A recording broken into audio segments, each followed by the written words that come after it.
ยภูมิเบิ่งสาวหลานพระยาแล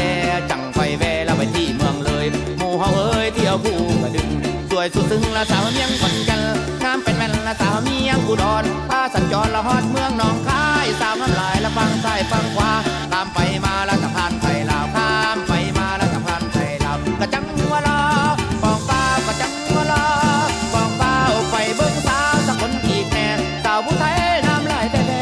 บ่มีแพ้เรนูนครกราบขอพรองค์ธาตุพนมจังผสมละสาวเมียงมุกดาลอยนาวาที่แก่งกระเบาแล้วสิพา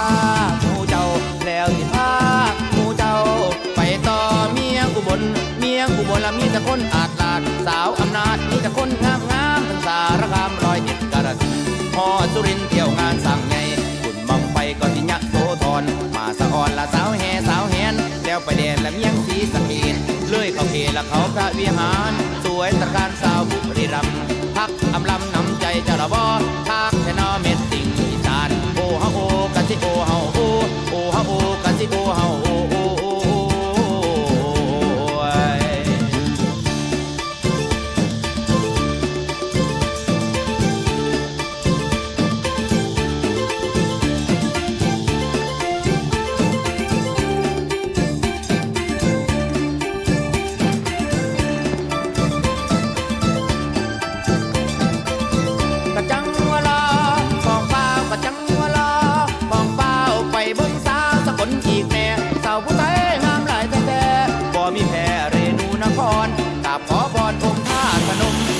สมละสาวเมียงมุกดาลอยนาบาที่แก่งกระเบาแล้วสิพา